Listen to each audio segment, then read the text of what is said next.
Hello everyone, this is Mark St. Pay. It's May 8th, 2017.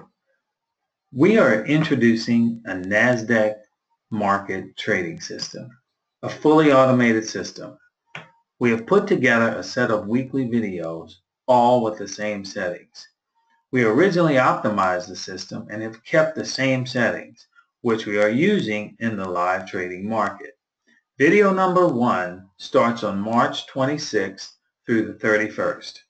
Usually, automated trading is very sensitive to news events and sideways markets. However, this Nasdaq trading system can trade most news events without the fear of consecutive losses ruining your day. The ratios we're using are, if you get one stop out and one win, you are back in profit. Now that changes just slightly, a few ticks either way.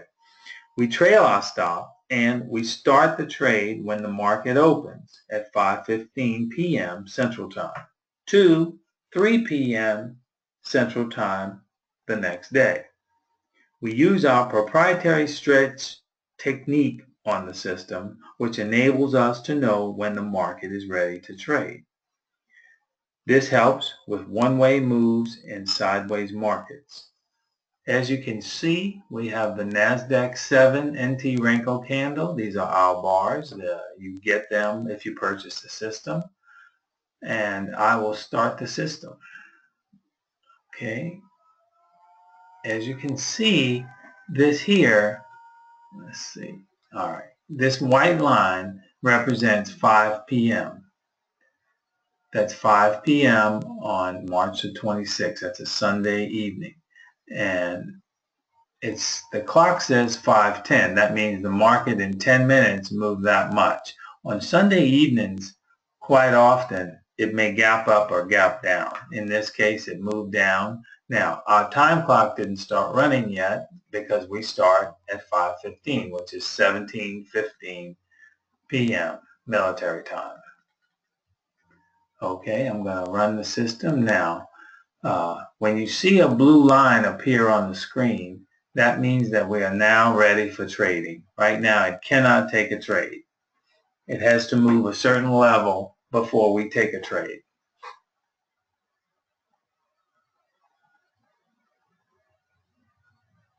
Okay, there's your line.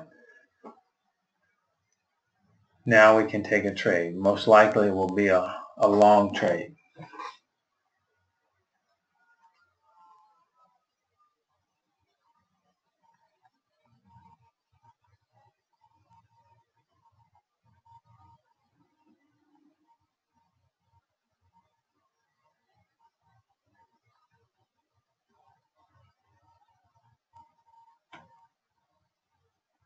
Order pending.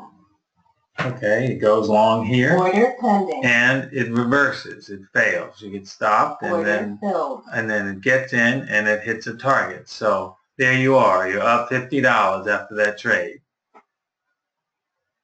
It was actually 2 trades. Order pending. Order filled. Okay, now we got in and hit a target. You got the full $405. So now you're up $452. The green dots represent the target, the red dots are the stops, and then when you see the 1 dot move up, that's the stop movement. This is all done automatic. You can virtually turn this on a Sunday evening and not turn it off to Thursday or Friday whenever you stop trading, unless you hit your weekly targets. And we talk about Order that. pending. Order filled. Okay, in this case, we took a short trade here. Order pending. We move right to the target. Filled. You can see the stop movement. And then one more trade to the upside. So quite a fantastic day on the Nasdaq marketplace. We made $1,252. You see it here, and you also see it here. And we have a $1,100 daily target on our system. And so if it hits that or exceeds that, then it will automatically stop trading. Even though it might take another long here and win, it's already stopped for the day. So we'll start over the next day doing the same stuff.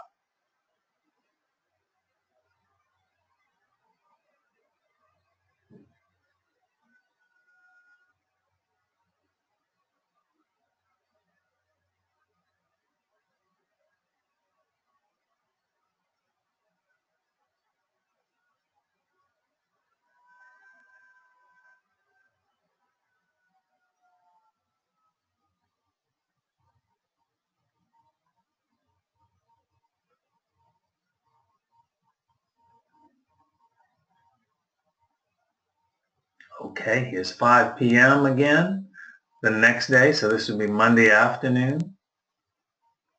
Everything gets reset. Well, not this. This stays the same. This was your weekly running total. But the system gets reset, and it's 5 p.m. It has to move a distance before it can trade.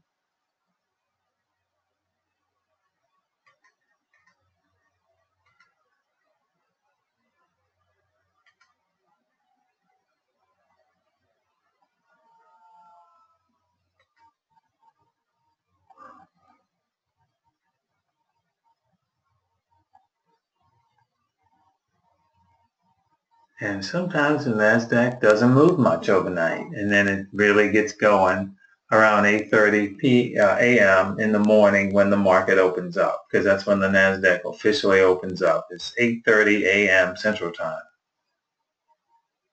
You see here overnight it does not really move in anywhere, but it'll get started.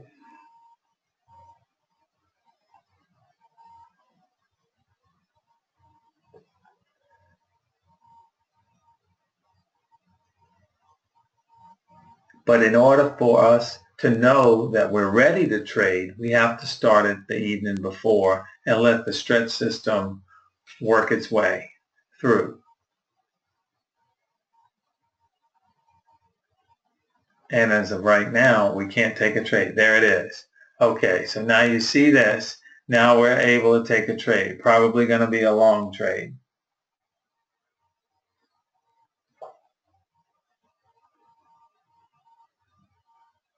Order pending. Order pending. Okay. Order filled. First trade was a loss. Order filled. And then a partial win. Order then it pending. turned up, got in again, and hit the target. Order pending. Then we have a stop, and we're long. Order filled. And again, we hit the target. So you're going to get some stop outs. There's just no way around it. Now, we are down $310 this day so far. We can still trade.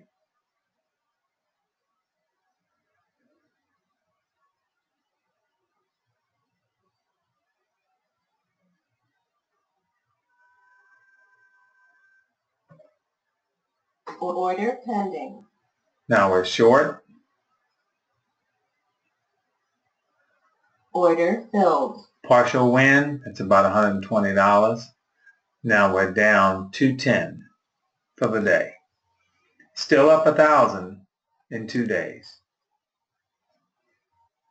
And that's it, end of the day. And then here's the white line, here's the new day, and we start all over again. The market has to move before we can trade. Before you see the blue line, then we can trade after that.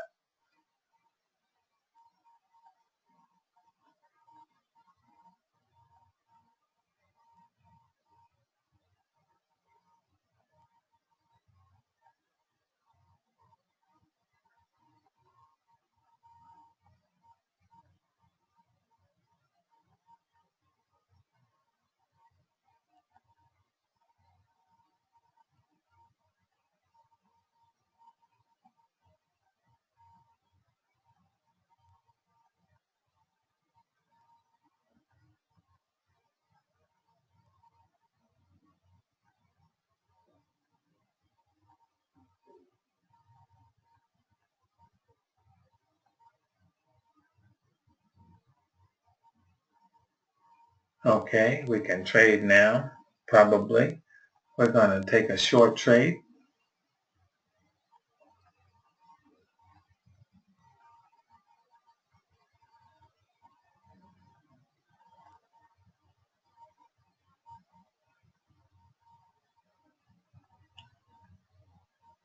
Order pending.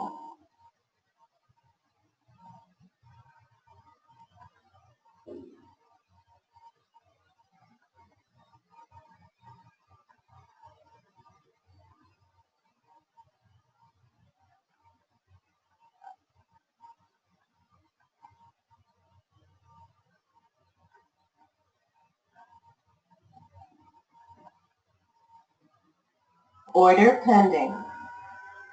Okay, now we're long. Order filled. And hit the target. Okay, we had a stop in between. We're only up $65 for the day. Order pending.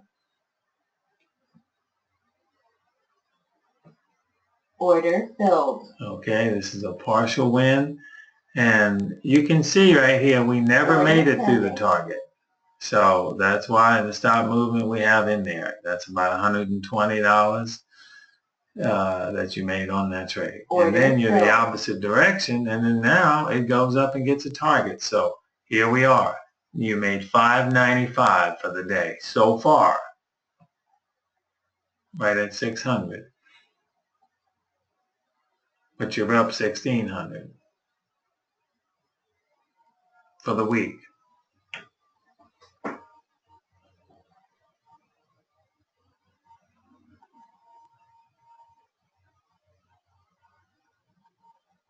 Okay, that's the end of the day. This gets reset. We start all over again.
Okay, we can trade here the next day.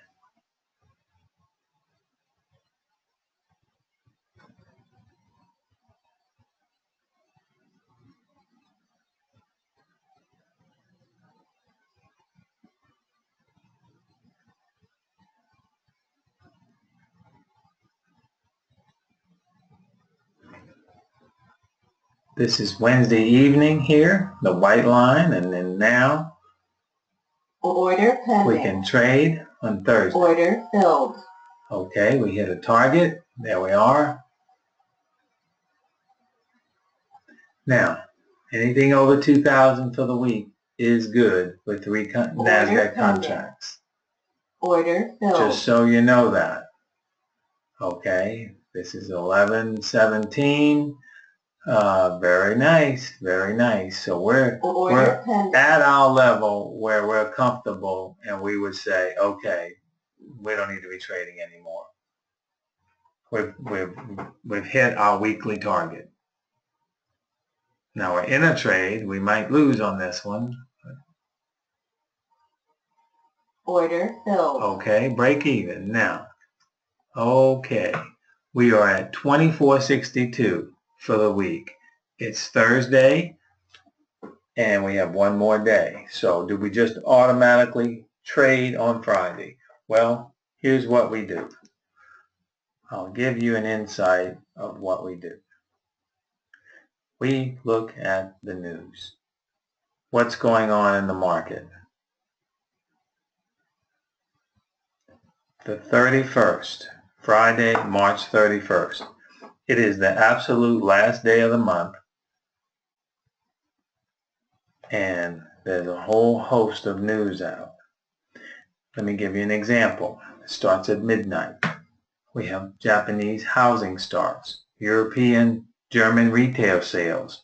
We have Great Britain, HPI, nationwide. We have French consumer spending, French preliminary CPI, German unemployment change. That's like our unemployment rate on the unemployment Friday.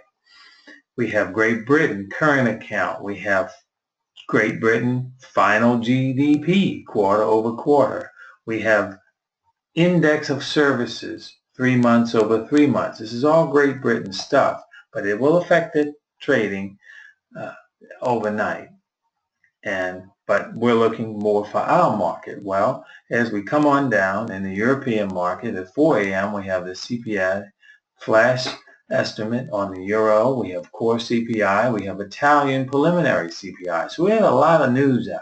Now at 7:30, we have Canadian GDP. Now the U.S. We have core price index. We have personal spending, personal income. That's all at 7:30. We have a FOMC member, Dudley, speaking at 8 o'clock. And then we have 8:45 Chicago PMI. Now, if I really wanted to trade and I see the Chicago PMI, which is not a major impact trade by the way, but it has some effect on the market and keeps it sideways. I can't explain it. And then we have other revised consumer sentiment and a couple of other things. But the main thing that would stop me from trading is 2 reasons. One is I'm already at my weekly target with 3 contracts. We like that target to be 2250 or above. We're at 2462. So there's no doubt I'm not gonna trade on Friday. The second thing that would stop me from trading if I really wanted to is the Chicago PMI. And it's very interesting, but when you look at the news and you correlate the news to trades and losses and what happens over and over again, it all makes a little bit sense. So we are done trading. So we want to see what did we do this week. Well, we're going to look at the performance report. I hope to show these every time I do a video, but I don't remember to put them up there. Okay, so we're 26 through the 31st, but we actually only traded through the 30th, through Thursday. Okay, summary, and we're going to generate the report. And there it is, 2462. You can see this. Total net profit, 2462. We got it down here. It matches that. These are the dates. The commission was 92.50. The profit factor was 2.24. If you haven't seen that before, that's very high. We are at percent profitable at 87.88% profitable on 33 trades. It doesn't get any better than this. It just doesn't on automation. We didn't touch it all week. This is what we got, and quite impressive. And if you wanted to look at the periods or the daily parts of it, we made 1252. Remember that first day? There it is. Sunday evening and Monday are combined together. And then Tuesday evening to Wednesday afternoon was the next day. And remember, we lost a little bit money. We lost $210. This stuff is deadly accurate. This is no about numbers. These are actual numbers.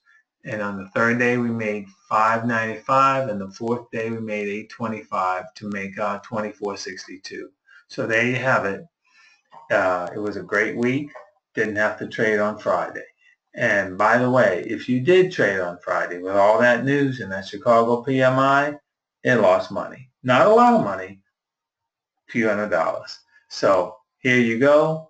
24.62. You got to know when not to trade. So we give you this advice if you purchase a system, and we give you some tips that we follow, because automation, people think it's easy. It's far from easy. We've been doing this a long time, and we're just now at a level that we haven't been before.